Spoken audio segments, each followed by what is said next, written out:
శక్తి media ప్రేక్షకులకి నమస్కారం. నేను మీ జర్నలిస్ట్ విక్రమ్. ఫ్రెండ్స్, ఎప్పుడైతే చైనా డిఏపి ఏదైతే మన ఫెర్టిలైజర్గా యూజ్ చేస్తున్నామో ఆ డిఏపి షార్టన్ చేస్తా అని చెప్పేసి మీకు ఇండియాకి మేము పంపించని చెప్పేసి వాళ్ళు అనడంతో ఇక్కడ రాహుల్ గాంధీ గారు వచ్చేసరికి ఒక ట్వీట్ వేయడం జరిగింది. ఇండియాలో డిఏపి ఏదైతే ఫెర్టిలైజర్ ఏదైతే ఉందో, మన ఎరువులు ఏదైతే ఉందో తక్కువ మోతాదులో ఉంది అని చెప్పేసి అక్కడ రాహుల్ గాంధీ గారు ట్వీట్ వేయడం జరుగుతుంది.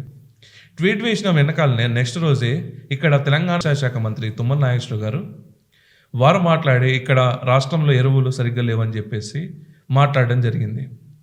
ఇదే సినారియోలో రేవంత్ రెడ్డి గారు మొన్న లాస్ట్ వీక్ జేపీ నడ్డా గారు ఎవరైతే ఫెర్టిలైజర్ శాఖ కేంద్ర మంత్రులు ఎవరైతే ఉన్నారో మాకు మోతాదు కొంచెం తక్కువ ఉంది, మాకు మోతాదు క్రైసిస్ రాకుండా చూడండి అని చెప్పేసి రేవంత్ రెడ్డి గారు కూడా ఇవ్వడం జరిగింది.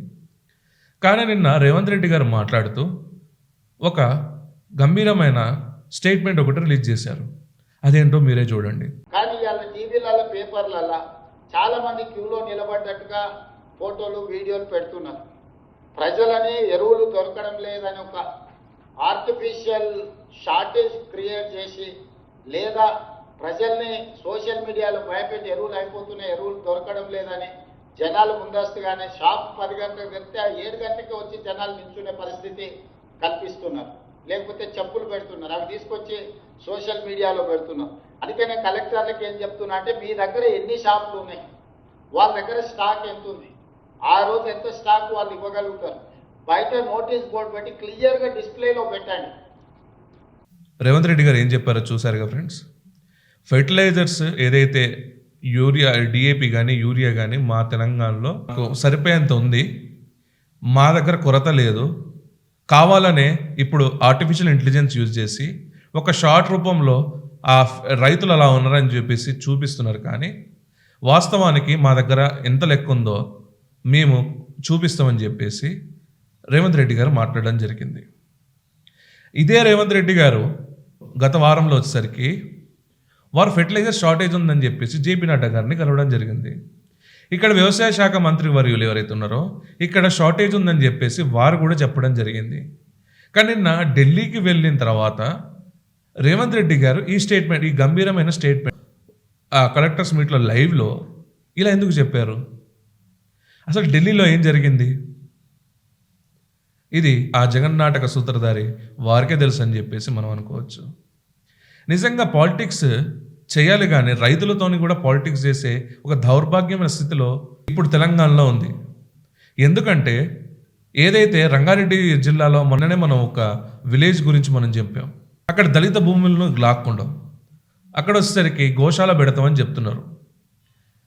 ఏదైతే కోకోపేట గోశాల తీసేసి ఇక్కడ ట్రాన్స్ఫర్ చేస్తారంట. ఎందుకంటే అక్కడ ల్యాండ్తోని రియల్ ఎస్టేట్ చేయాలి కదా గవర్నమెంట్. అదే గోశాల ఏదైతే ఇక్కడ ఎమ్మెల్యే ఉన్నారో అక్కడ లోకల్ కాన్స్టిట్యున్సీలో వాళ్ళకు కూడా 25 ఎకరాల నుంచి 30 ఎకరాల దాకా ఉందని చెప్పేసి ఒక సమాచారం.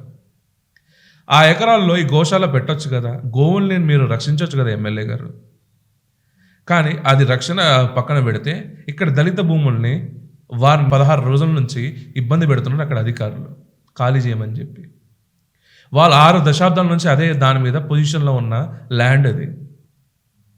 ఆ ల్యాండ్ వచ్చేసరికి వీరిట్లా గ్రాప్ చేయడానికి ట్రై చేయడం నిజంగా రైతులని ఎంత ఏడిపిస్తున్నారో ఈ గవర్నమెంట్ని ఒక ఎగ్జాంపుల్గా మనం చూపించవచ్చు దీన్ని, ఈ ఒక్క విషయాన్ని. అయితే నిజంగా రేవంత్ రెడ్డి గారికి ఇట్లా మాట్లాడడం వెనుక అసలైన రీజన్ ఏంటి తెలుసా ఫ్రెండ్స్? ఏదైతే కిసాన్ మోర్చా తెలంగాణ రాష్ట్ర విభాగం ఏదైతే ఉందో ఖులేఆం వాళ్ళు మొత్తం విత్ రికార్డ్స్ మీడియా ముందు చూపించడం జరిగింది. మొన్న రామచంద్రరావు గారు కూడా దీనిపైన ఘాటైన వ్యాఖ్యలు చేయడం జరిగింది. అయితే వీరి ఈ మీడియా ముందు ప్రజెంటేషన్ చేయడంతో అక్కడ రాహుల్ గాంధీ పరువు అడ్డగోలుగా పోయింది. ఏదైతే వాళ్ళు ట్వీట్ చేశారో నిజంగా ఇక్కడ మంత్రికి ముఖ్యమంత్రి పడదా? ఏదైతే వ్యవసాయ మంత్రి తుమ్మల నాగేశ్వరరావు గారికి రేవంత్ రెడ్డి గారికి పడట్లేదా? లేకపోతే రాహుల్ గాంధీకి రేవంత్ రెడ్డి గారికి అపాయింట్మెంట్ ఇవ్వలేదని చెప్పేసి ఈ రకమైన స్టేట్మెంట్ ఇచ్చారా అనేది కూడా ఒక అనుమానం. ఎందుకంటే ఇప్పుడు ఫైనల్గా ఇక్కడ ఘోరమైన అవమానం పొందేది రాహుల్ గాంధీని. ఎందుకంటే రాహుల్ గాంధీ గారి ట్వీట్ బేసిస్ మీదనే ఇక్కడ వ్యవసాయ శాఖ మంత్రి తుమ్మల నాగేశ్వరరావు గారు మాట్లాడడం జరిగింది. వారి డైరెక్షన్లో మాట్లాడినప్పుడు ఇక్కడ వచ్చేసరికి ఎరువులు షార్టేజ్ అని చెప్పేసి ఒక గందరగోళమైన సిచ్యువేషన్ క్రియేట్ అయింది.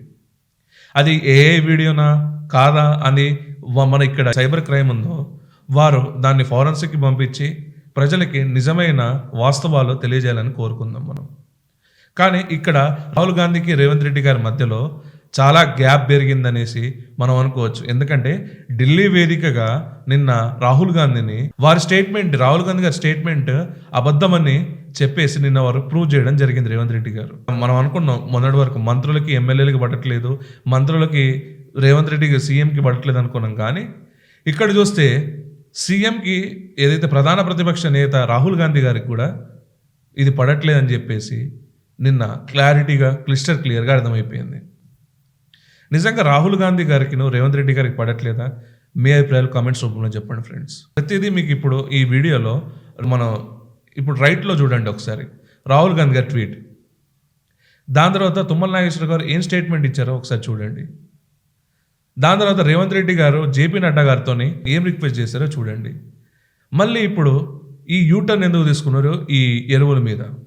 అసలు నిజంగా షార్టేజ్ ఉందా? రాహుల్ గాంధీ గారిని బ్లేమ్ చేయడానికి, వారిని ఘోరంగా అవమానించడానికి ఈ స్టేట్మెంట్ చేశారా అనేది మీరు కామెంట్స్ రూపంలో చెప్పండి ఫ్రెండ్స్. ఈ వీడియో కానీ మీకు నచ్చినట్టయితే లైక్, షేర్ అండ్ కామెంట్ చేసి మమ్మల్ని సబ్స్క్రైబ్ చేసి మమ్మల్ని ఇంకా ఎంకరేజ్ చేయాల్సిందిగా కోరుకుంటున్నాం. జై హింద్, జై భారత్.